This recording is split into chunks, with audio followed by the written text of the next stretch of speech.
Muy buenas tardes a todos. Hoy en este capítulo vamos a revisar algunos aspectos referentes a la semiología de linfonodos.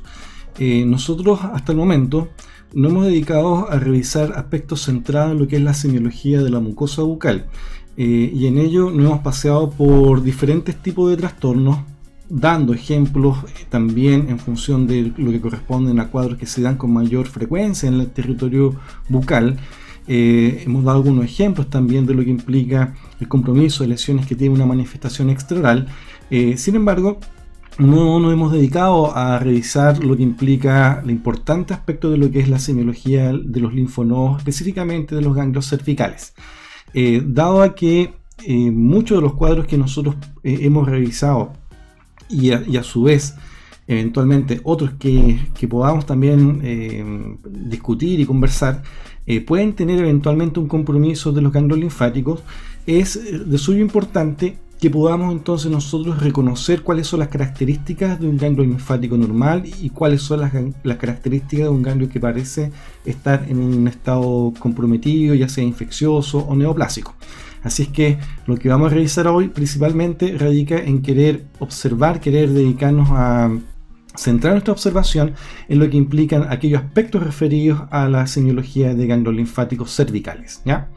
Así es que vamos a seguir con nuestra secuencia de lo que implica la dinámica que nosotros vamos a tener presente, y esta vez vamos a revisar entonces lo que implica esta zona referente a lo que son los ganglios linfáticos. De aquí igual es relevante considerar y tener presente que anatómicamente la cantidad de ganglios linfáticos que nosotros tenemos realmente es enorme. O sea, en realidad, dado al rol que desempeñan, siendo parte de la organización estructural en el cual el sistema inmune se organiza para poder entonces permitirnos cumplir con ese rol defensivo que ella tiene, los ganglios linfáticos en sí, toda su red de vasos asociados a estos mismos, se encuentran ampliamente distribuidos en todo el cuerpo, ya sea en relación a la piel, a las mucosas o a todas las estructuras profundas que nosotros podríamos reconocer. Y la zona del rostro o el cuero cabelludo o la región cervical no está ajena a ello. En realidad, lo que nosotros tenemos es una red muy importante de ganglios linfáticos distribuidos en todo nuestro cuerpo, y por ello también es relevante reconocer que son bastante más de lo que se suele comunicar. Uno se recordará de las clases de anatomía donde muchas veces, no sé cuál será la experiencia de todos, pero cuando en mi experiencia de pregrado nos hablaban de los ganglios linfáticos, yo siempre salí con la idea de que teníamos ganglios solamente en la región submentoniana y submaxilar. Nos hablaban también del anillo de Van Laer. Sin embargo, esa definición o esa descripción refleja parte de la realidad. Lo cierto es que deja marginado una gran cantidad de ganglios que vamos a tener presente en todo el cuerpo, ya sea la región preauricular, retroauricular, cervical anterior, profunda, cervical baja, región supraclavicular. Entonces es importante dimensionar que nosotros tenemos una gran cantidad de ganglios linfáticos presentes en el cuello. En esta diapositiva nosotros tenemos acá un esquema, ¿cierto?, que hemos rescatado de la internet, que nos da cuenta de la cantidad de ganglios linfáticos que podemos tener distribuidos si tomamos como referencia el borde basilar, la zona submentoniana, algunos reparos anatómicos relevantes como lo que pueden ser el músculo digástrico, y también lo que pueden ser otros músculos como el esternocleidomastoideo y otros músculos de la región posterior. En torno a todos ellos nosotros vamos a encontrar ganglios linfáticos dispuestos para cumplir su rol. Así es que eso es lo primero, saber que estamos presentes ante una red bastante bien distribuida y que a su vez nos van a servir como puntos en los cuales nosotros nos van a servir de referencia para reconocer cuáles son los sitios que pueden estarse viendo afectados.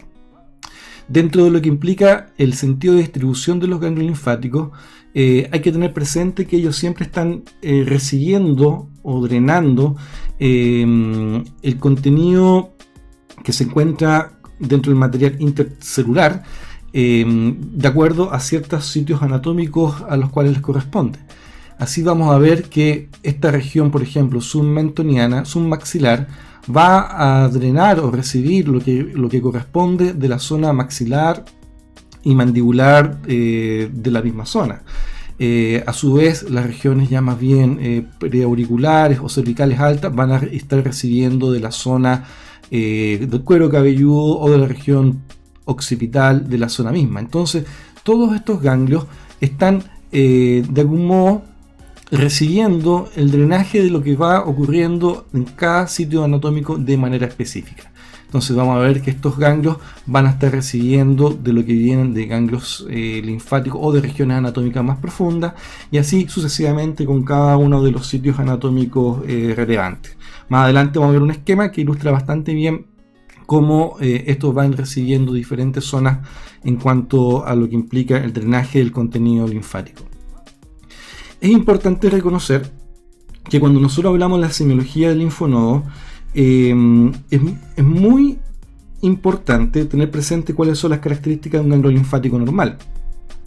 Estas características es importante reconocerlas, dado que muchas veces nosotros vamos a ir a pesquisar eventual compromiso de ganglio linfático ante un cuadro. Y nosotros debemos ser capaces de reconocer si ese ganglio está efectivamente en una condición de compromiso o no. Un ganglio normal generalmente mide escasos milímetros, 2, 3, 5 milímetros. En realidad muchas veces no va a ser tan más grande que eso. Se describe que tiene la forma de un haba, a lo menos lo que puede ser una imagen macroscópica de un ganglio extirpado, pero cuando nosotros estemos examinando vamos a sentir verdaderamente como si fuese un pequeño nódulo, a veces redondo, a veces de tipo oval, y que va a ser de consistencia blanda, asintomática, y cada vez que nosotros lo estemos palpando va a tender a escaparse. A eso se le dice que tiene como un comportamiento jabonoso. Entonces ese ganglio cuando lo estemos palpando va a tener esas características: pequeño, asintomático, blando y jabonoso. En el caso del examen que nosotros podamos estar haciendo de la región cervical, estos ganglios no siempre son palpables. Entonces, si nosotros nos disponemos a examinar una persona que se encuentra entre comillas normal, o no hay signos de evidente compromiso, si nosotros nos vamos a examinar, muchas veces no vamos a palpar, no lo vamos a encontrar. Pero cuando se encuentre, va a cumplir entonces esas características que nosotros estamos señalando: blando, jabonoso, pequeño, asintomático.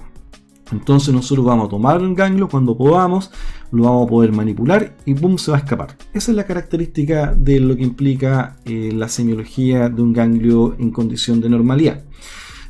Una cosa que igual conviene siempre destacar y tener presente es que la posición en la cual nosotros debemos ubicar a la persona que vamos a examinar para poder reconocer las características de los ganglios, debe estar sentado al momento de examinar los ganglios cervicales. Cuando el paciente lo disponemos en esa posición, los ganglios se disponen anatómicamente de una manera mucho más favorable para lo que va a ser el examen físico. No así cuando tenemos el paciente nosotros recostado. Si nosotros tenemos el paciente ubicado sobre nuestro sillón dental, el paciente va a estar de posición de tal forma que con la cabeza hacia arriba, el cuello apoyado contra el cabezal o el respaldo del mismo sillón, vamos a ver que la tendencia de los ganglios va a ser esconderse. Entonces va a ser muy difícil poder palpar. Si nosotros queremos examinar a un paciente de los linfonodos en región cervical, debemos de pedirle que se siente. Y así vamos a tener una posición más fácil para poder examinar y de cierto modo poder tener una mejor ocultación, un mejor examen de lo que implica la evaluación de toda esta zona anatómica. Así que eso es lo primero.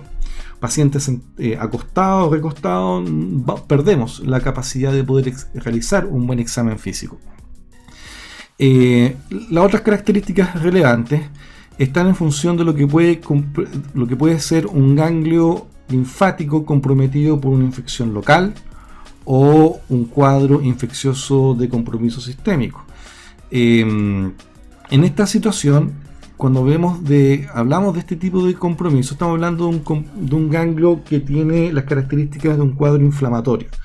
Generalmente la infección local vamos a estar aludiendo a infecciones como un absceso antrocelular, lo que puede ser incluso hasta una úlcera. Eventualmente puede generar también el compromiso linfonodal de la misma zona.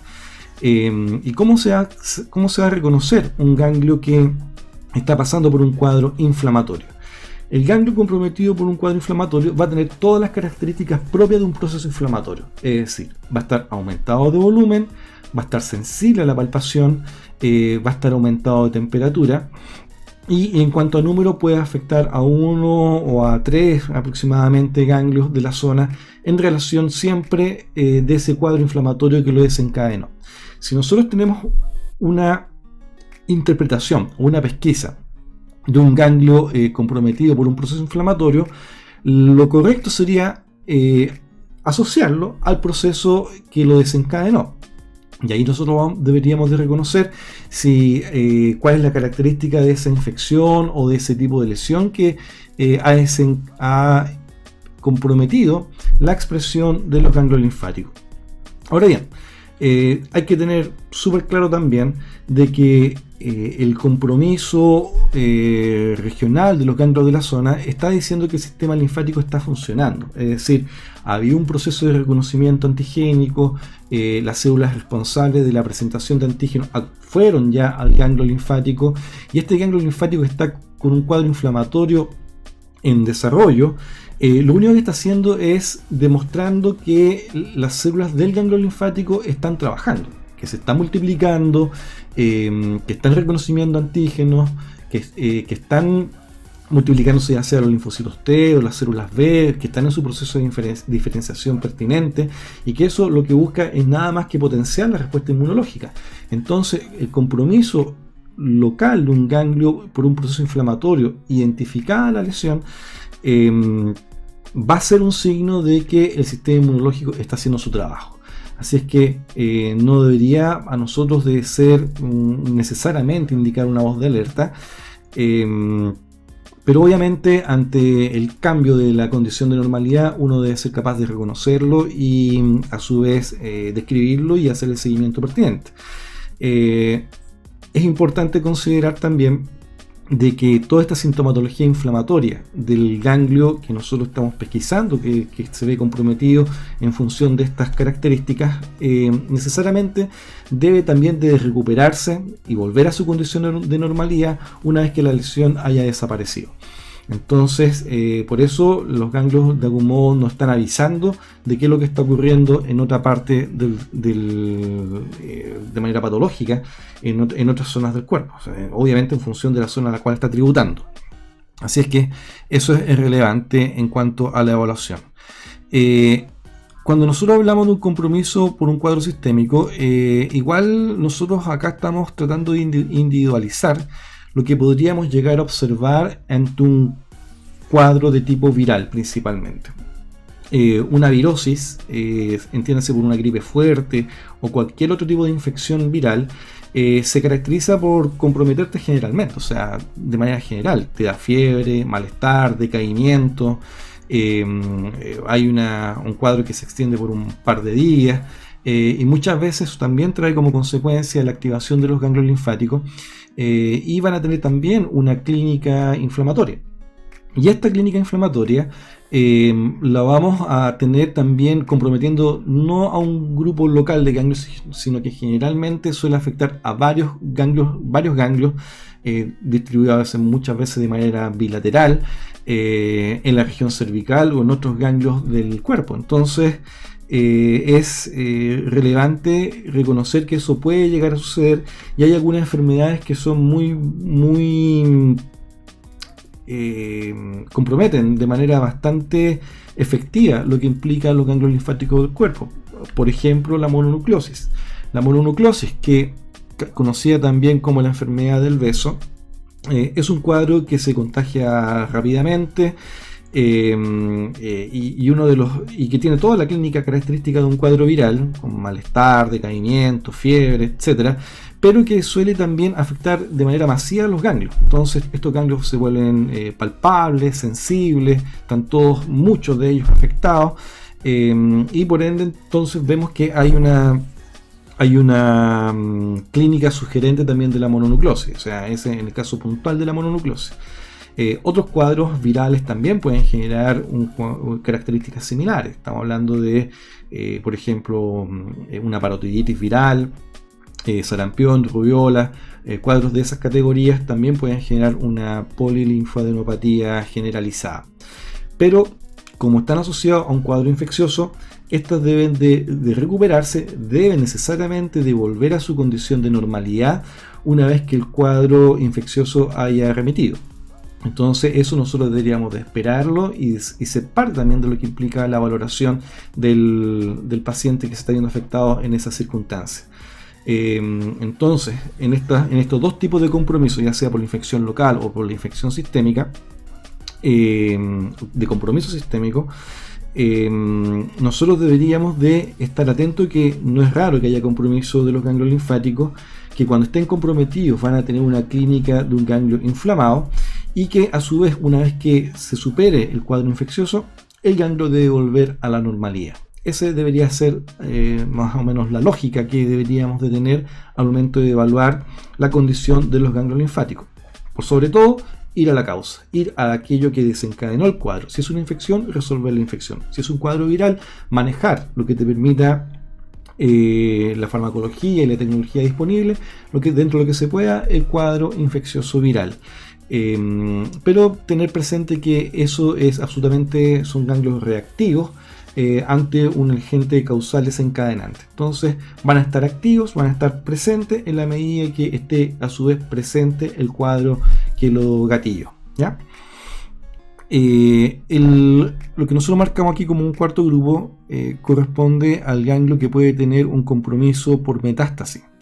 Esto, en el caso del territorio bucomaxilofacial, tiene su particularidad e importancia porque el cáncer más frecuente de observar en el territorio de nuestro trabajo corresponde al carcinoma espinocelular. Y el carcinoma espinocelular suele tener una vía de diseminación metastásica a través de las vías linfáticas. Entonces, por eso, cada vez que nosotros estamos evaluando un paciente y detectamos lesiones sospechosas de carcinoma espinocelular, nosotros deberíamos de también incluir la valoración del estado linfonodal de los ganglios de la zona.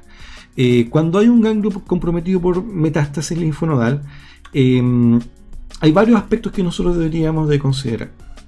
Uno de ellos es que la consistencia se vuelve dura a nivel pétrea.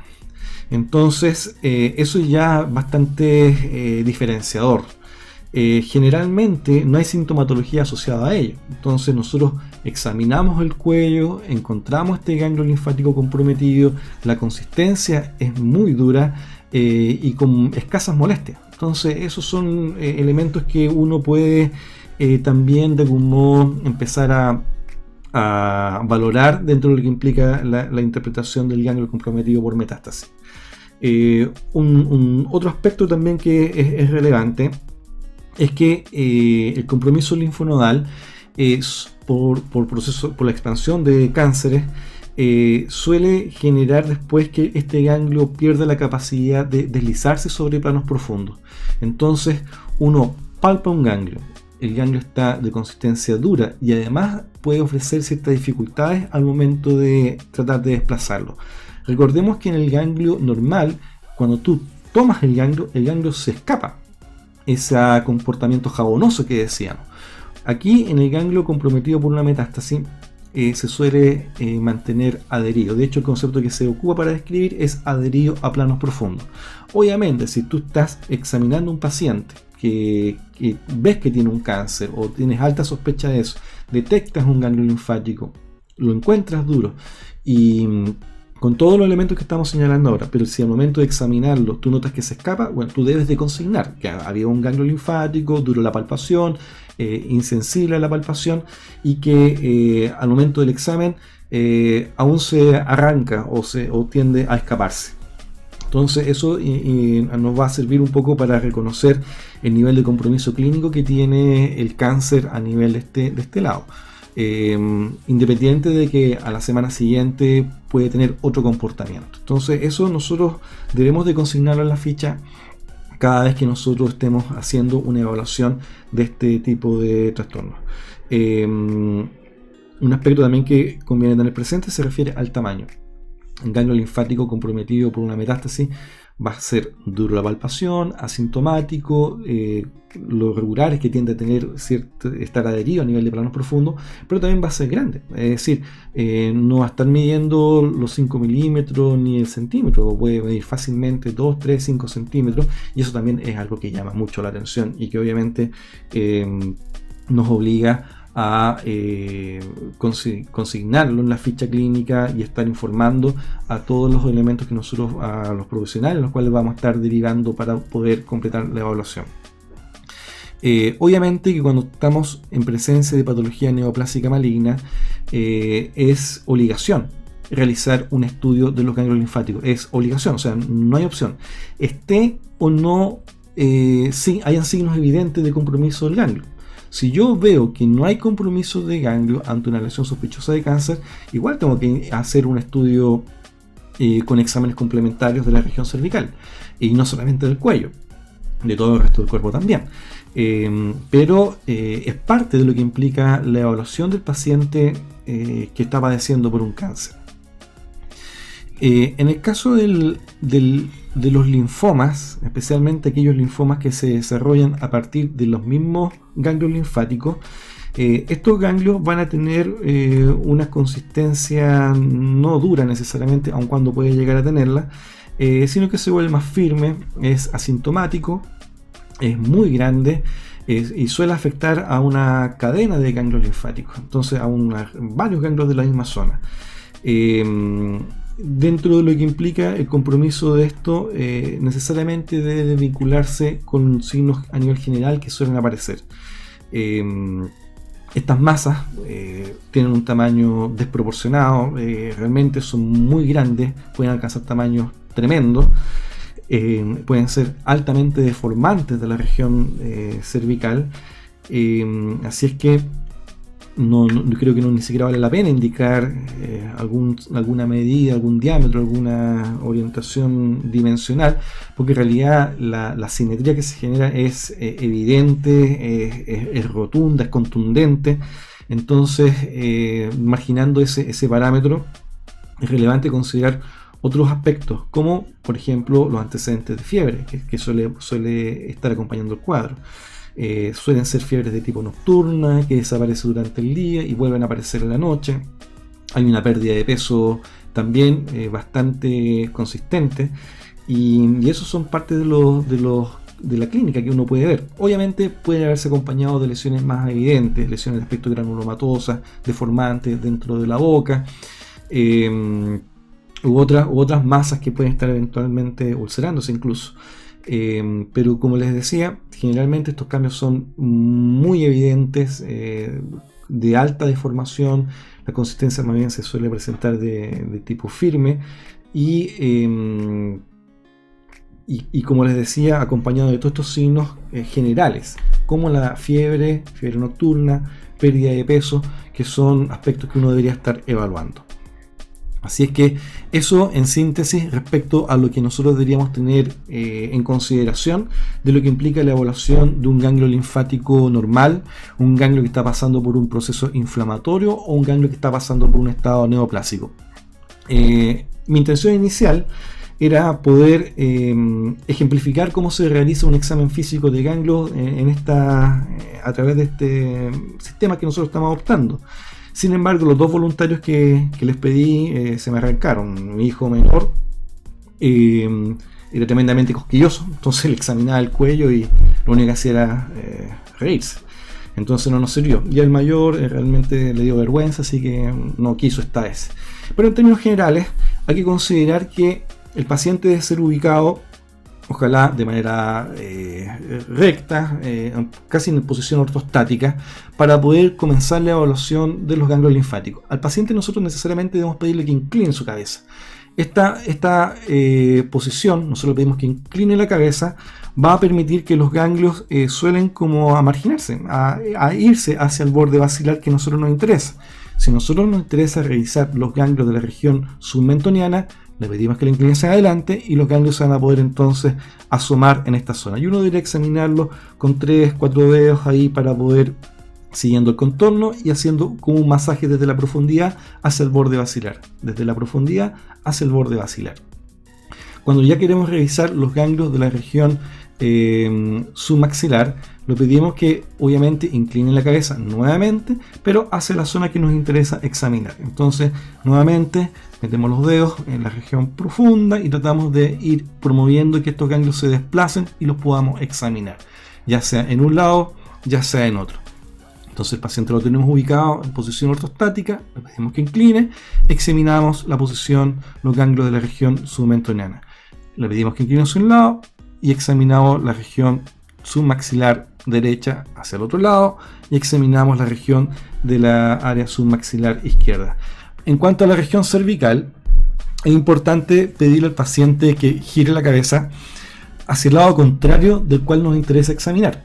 Por ejemplo, si queremos examinar el lado izquierdo, le pedimos que gire la cabeza hacia su lado derecho. Eso va a permitir que se exponga la inserción del músculo esternocleidomastoideo y nosotros vamos a poder tener la referencia de lo que es este músculo que es de referencia principal. Entonces, este músculo vamos a poder examinar su borde posterior, su borde anterior y con ello entonces ir reconociendo el eventual compromiso de los ganglios linfáticos. Esto se hace más bien de la región, más bien de la zona de la cara, para ir bajando hacia la región clavicular probablemente tal. En un momento en el borde anterior, después en el borde posterior, y podemos ir examinando también hacia los espacios anatómicos que se generan entre el músculo esternocleidomastoideo y también los músculos de la espalda. Entonces, todos estos triángulos que se están generando a nivel anatómico, nosotros los vamos palpando siguiendo el contorno de los músculos y también la profundidad. También los reparos óseos que tenemos presentes. Ya habíamos dicho del borde de la mandíbula, borde del mentón, la clavícula. Recordemos que tenemos también la referencia del músculo hioides, del músculo que se insertan en el hioides, el digástrico principalmente. Y con ello entonces vamos reconociendo los espacios anatómicos para que podamos entonces ir evaluando a través del examen físico lo que significa la pesquisa del ganglio, ya sea en su condición de normalidad, inflamación o bien con un compromiso neoplásico en desarrollo. Nuevamente aquí tenemos la referencia. Esta es una forma en la cual se clasifican topográficamente los ganglios de acuerdo a la organización que aparece aquí descrita a un costado de la fotografía. Están todas estas, la área 1 en la que está inmediatamente por debajo de la región submentoniana y submaxilar. Existen subdivisiones específicas. Voy a dejar como referencia un artículo donde aparece muy bien descrito las características de esos espacios anatómicos para que puedan revisarlo después. Tenemos la región 2, 3 y 4 que siguen principalmente desde este punto de vista el contorno del músculo esternocleidomastoideo, pero en realidad lo que sigue es la disposición de la vena yugular y los parámetros dados por la carótida. Entonces eso es básicamente lo que quiere describir. Hay ciertas áreas definidas de acuerdo a lo que implica los puntos de inserción del hioides y también lo que implica la ubicación del borde del cartílago cricoides, y eso va a definir entonces el límite de las zonas 2, 3 y 4, tomando como referencia como borde más inferior la propia clavícula. Entonces nosotros debemos hacernos cargo de todo lo que implica la evaluación también cervical, llegando hasta la región cervical más baja que está dado por la clavícula probablemente tal. Eso es para describir un poco lo que es el área 1, 2, 3 y 4. La quinta toma como referencia el borde posterior del músculo esternocleidomastoideo y también un borde anterior del músculo trapecio principalmente, para poder examinar esta zona. Y la zona sexta es una zona más anterior cervical, y que toda esta clasificación de acuerdo a los grupos lo que busca principalmente es sistematizar el examen y también hacer las planificaciones para el abordaje quirúrgico cuando se decide hacer la disección de los ganglios linfáticos de la zona. Es decir, para el manejo neoplásico muchas veces hay que extirpar el tumor y se va definiendo si la cirugía debe involucrar los ganglios linfáticos de la zona 1, 2, 3 o 4 o 5 o 6. Y eso, digamos, por eso son los comités principalmente oncológicos los que definen esta forma de escribir y a su vez de poder sistematizar la planificación del abordaje quirúrgico que se requiere para poder entonces hacer el mejor de los tratamientos de acuerdo a los estándares que hasta la fecha se entienden. Nuevamente, reconocer que tenemos una red muy importante de ganglios linfáticos, están todos comunicados en ellos y por eso es importante visualizar que los alcances del examen de los ganglios debe ser incluso más allá de lo que puede ser la misma propia región cervical. Acá tenemos la región retroauricular, la zona occipital, de las cuales muchas veces podemos tener ganglios que nosotros mismos podemos palpar y vamos a tener, si ustedes se examinan, pueden reconocer que pueden tener algún linfonodo en esa condición y si lo llegan a pesquisar, apliquen los criterios que hemos estado aquí describiendo, ya sea en condición de normalidad o inflamatorio y esperemos que no sea neoplásico. En la región también maceterina podemos encontrar ganglios linfáticos. Muchas veces el paciente acude a la consulta preguntando porque detectan un nódulo ahí. Y ese nódulo que ven, ellos le preocupa, se lo tocan, se lo examinan, se vuelve sensible. Y en realidad lo que están manipulando y verdaderamente ultrajando es a su ganglio linfático que se suele ubicar también en la región maceterina. Entonces, cuando el paciente acude por ello, pensando que tiene algún tipo de trastorno específico, muchas veces no es más que un rasgo normal que es necesario explicar que tiene. Obviamente, si nosotros estamos sospechando que es algo normal, necesariamente debe tener la clínica y la semiología de un ganglio normal, ¿ya? En ocasiones se lo toquetean tanto que generan un cuadro inflamatorio. En esas circunstancias yo les indico un antiinflamatorio y que vengan a un control en 2 semanas más y más la indicación de que no se toque más esa zona para constatar de que haya vuelto a la normalidad. Básicamente así es como nos ha tocado poder resolver cuando vemos compromiso a esta zona.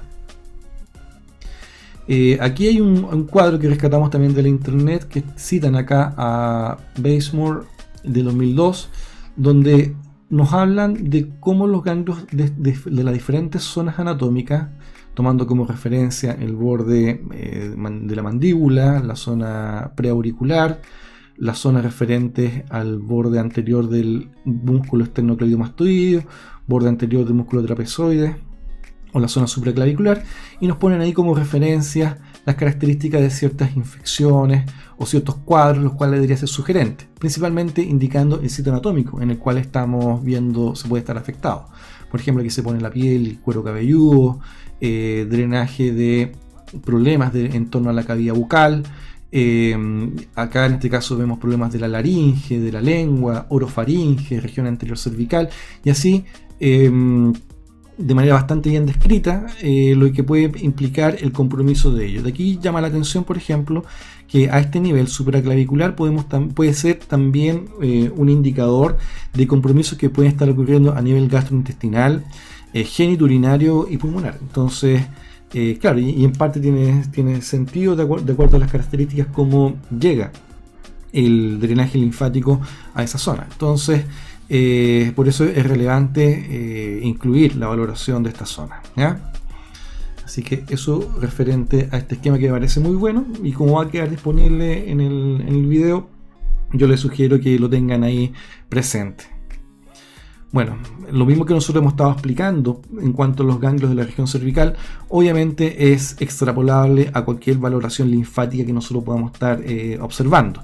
Aquí se pone como ejemplo la zona braquial, la zona axilar. Entonces es importante que ustedes tengamos la capacidad de ir interpretando estos mismos conceptos e irlos extrapolando a lo que pueden ser otras zonas anatómicas relevantes. Siempre tener presente que el ganglio linfático es donde nosotros tenemos la organización de nuestros linfocitos T y de nuestros linfocitos B dispuestos para trabajar, para defendernos.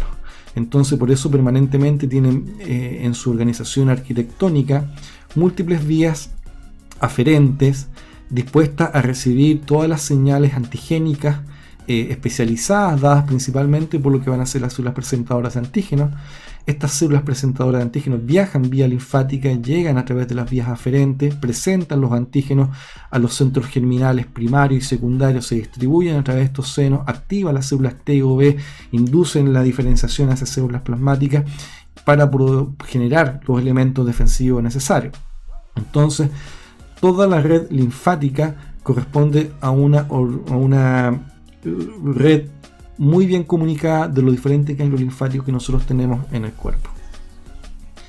Aquí nuevamente se ejemplifica las condiciones de cómo se distribuyen, cómo se encuentran ahí en red, cómo los vasos linfáticos se encuentran muy bien distribuidos y están en íntima relación con lo que es el sistema vascular. Entonces, por eso uno habla de la red linfática. Y por eso conviene siempre reposicionar el trabajo que hace esta red. Así que ahí de algún modo con estos esquemas dan ejemplo de lo que implica toda esta complejidad de distribución que nosotros vemos presente.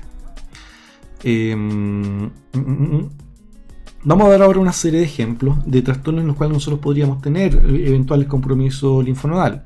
Por ejemplo, aquí tenemos un absceso periodontal que se está desarrollando en relación a un primer molar inferior que tiene la furca comprometida, y aquí se generó un absceso. Si nosotros tenemos este absceso, sería lógico o esperable que haya un compromiso linfonodal de la región submentoniana del mismo lado. Entonces nosotros podríamos tener un compromiso infeccioso local acá y el paciente podría acusar molestias en su región submandibular izquierda dado a que hay un cuadro infeccioso activo. Como hay un cuadro infeccioso activo, hay todo este mecanismo de reconocimiento antigénico activo y que van a trabajar para llegar al ganglio linfático de la zona para que éste a su vez se active y pueda generar la respuesta inflamatoria y los mediadores inmunológicos necesarios para poder atacar el problema local. Entonces, eso podría ser absolutamente esperable y sería razonable. Ganglios comprometidos de la misma zona.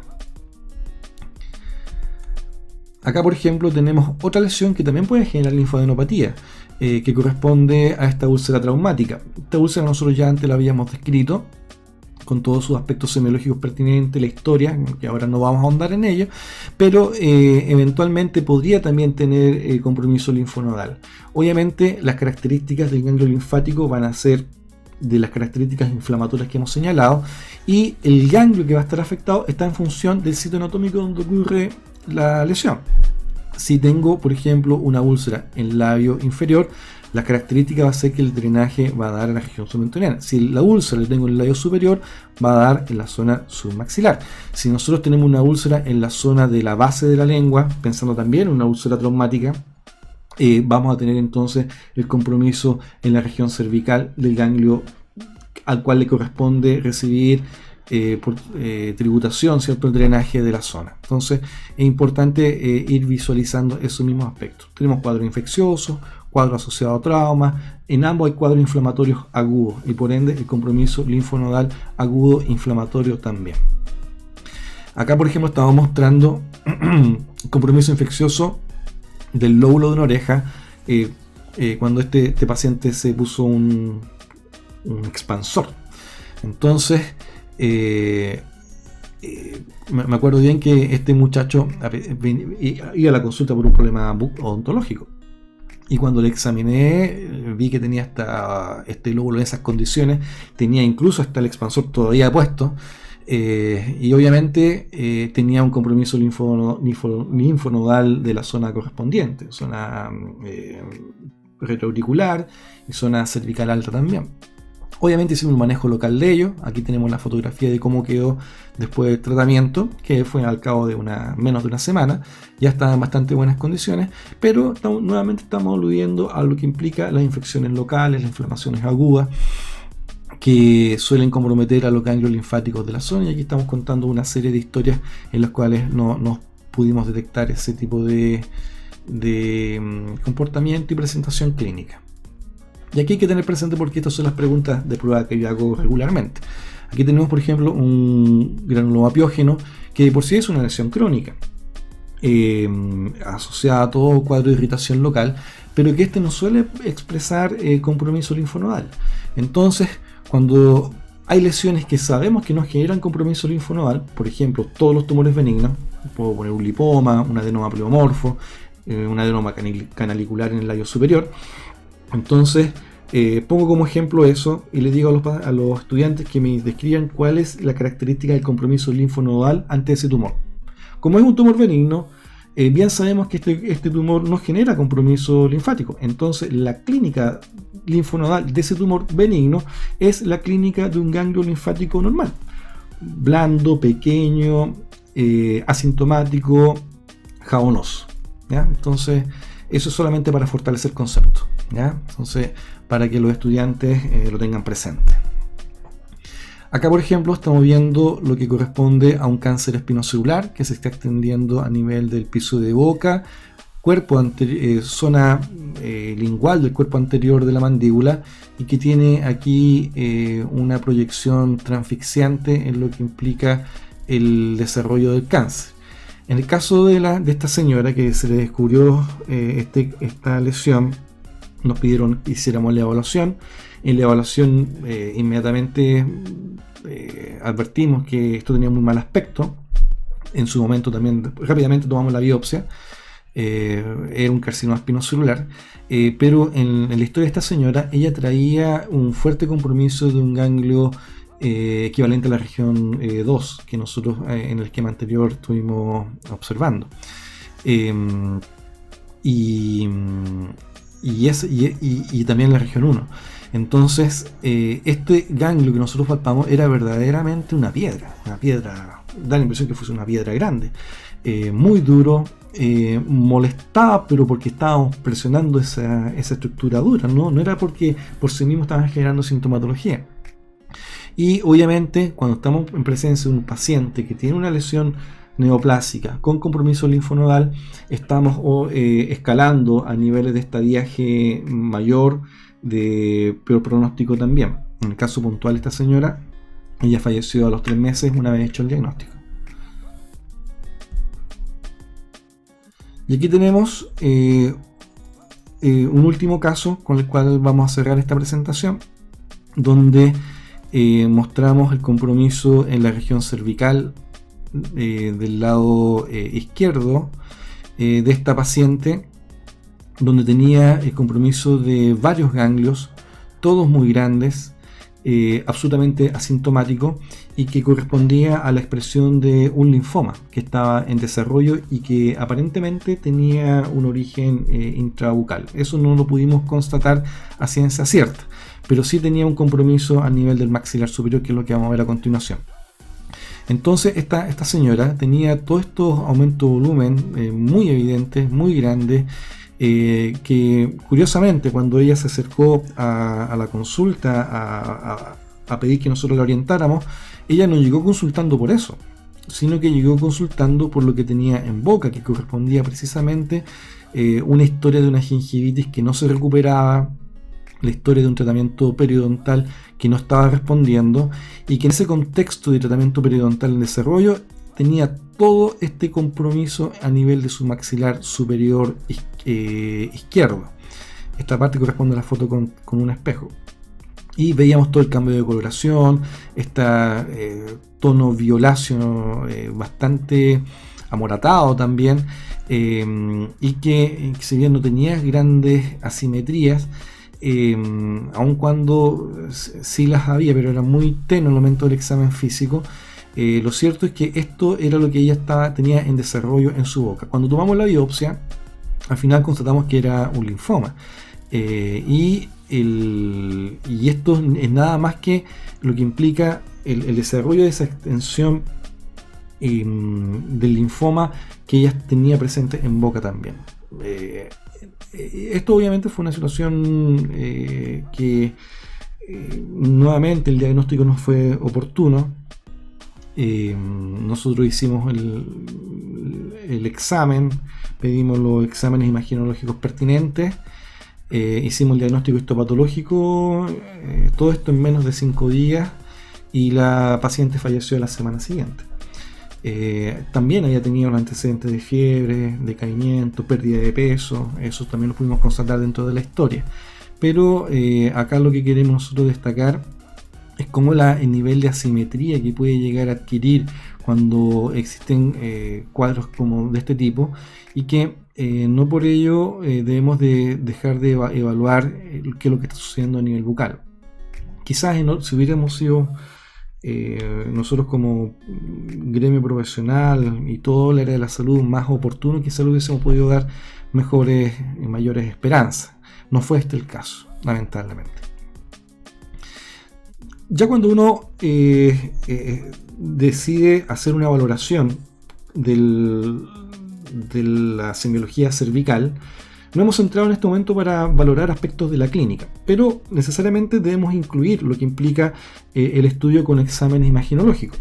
Y entre ellos, el que siempre se sugiere partir corresponde a la ecotomografía cervical.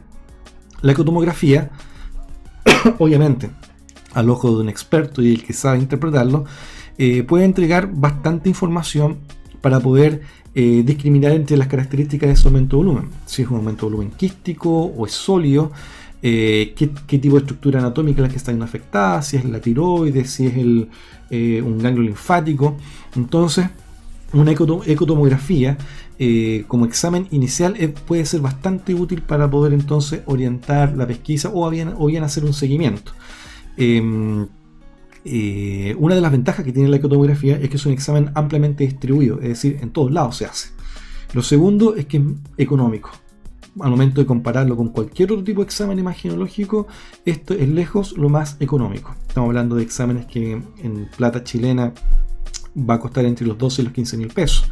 Y eso obviamente lo hace mucho más accesible a cualquier servicio. En este momento los ecotomógrafos tienen una capacidad de resolución bastante importante, pueden alcanzar leer profundidades hasta 5 centímetros, también poder discriminar entre grosores de milímetros. Entonces eso lo hace muy útil para poder evaluar, entonces por eso tenerlo presente.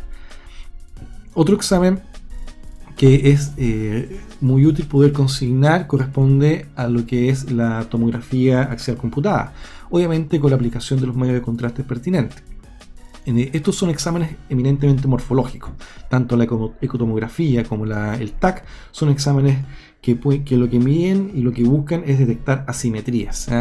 Entonces, eso digamos lo que, por ejemplo, acá queda en evidencia. Este corresponde al caso de la señora que les decía yo hace un ratito que tenía su compromiso cervical.